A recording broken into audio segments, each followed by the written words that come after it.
Hey guys, welcome back. It's the Fight Nutritionist. Today we're going to cover plant-based diets for athletes and even bring on a special guest to discuss this topic further. But first, let's cover some important points when it comes to plant-based proteins.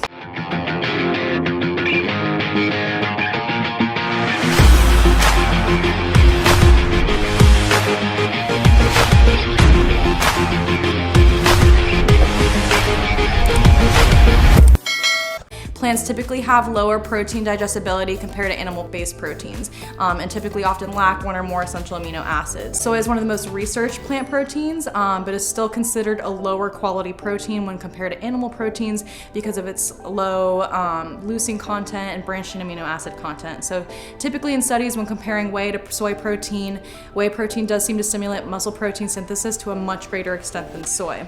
However, that's just when you're comparing equal doses of whey to soy. So when you increase the plant-based dose, or in studies where they do increase that soy dose to maybe like double, instead of 20 grams maybe to 40 or 60 grams, we do see that plant-based protein does seem to have a similar response on muscle protein synthesis that, compared to the animal protein.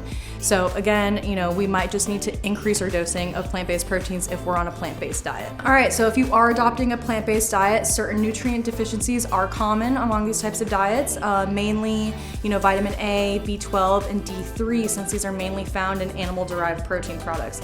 However, because of a high plant consumption, people following these diets do have lower rates of heart disease, type 2 diabetes, hypertension, and certain cancers, because typically these diets are really rich in phytochemicals, antioxidants, and fiber as well.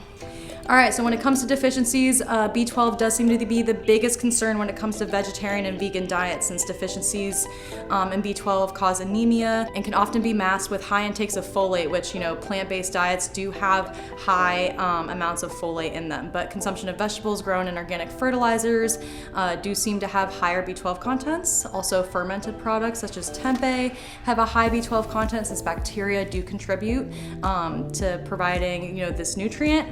And then other plant-based sources of vitamin B12 like shiitake mushrooms, lion's mane mushrooms, algae, specifically green and purple laver. Yep, I read that and I'm telling you. And then nori as well. Again, in Japanese cultures, they do consume a lot of these products and are able to meet their daily requirement for vitamin B12 by consuming a high amount of these foods.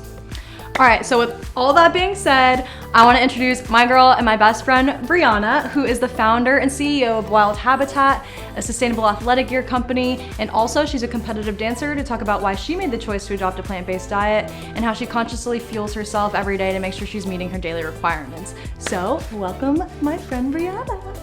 Thanks, Jackie, for having me on today.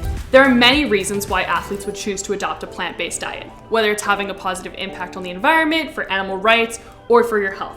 Myself personally, I wanted to reduce my impact on the environment and maximize my intake of whole foods. However, as Jackie mentioned, as an athlete, I've had to make sure that I'm consciously eating a way that maximizes my performance and combine foods to get that full protein profile that Jackie was talking about.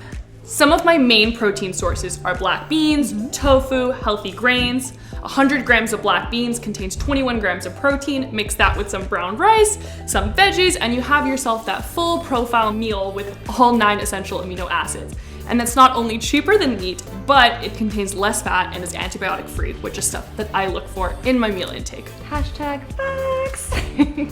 One thing that I have noticed as a plant-based athlete is that I naturally have a lot more energy due to the amount of natural food sources that I'm eating. As Jackie mentioned, you have to eat a lot more food to get that protein in. So because of all that food and all the carbs and the natural sources of food, I just have more energy to work out and to train.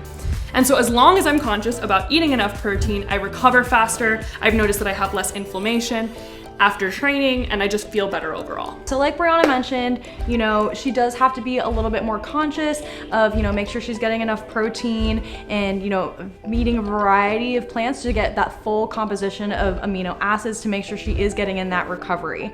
Again, so don't be discouraged to go plant-based. You can get all the nutrients you need, but again, you do have to be very diligent about the sources that you're getting it from. So, how long have you been plant-based? Like, when did you decide to go plant-based, So I originally went plant-based in high school, kind of for the same intentions, impact on the environment. And when I did it, I didn't do it with that educated background, knowing how I should eat. So I just wound up eating a lot of carbs and not a lot of protein, and honestly it was unhealthy carbs and it wasn't whole foods, and I didn't do it the right way. I wound up becoming anemic, I wound up having, you know, the deficiency in B12, I did not feel good, I didn't do it the right way. So I took a step back, I went back to eating meat, and I educated myself for a few years and really said, okay, if I'm gonna do this again, I'm gonna do it right. And so now I've been plant-based for a few years.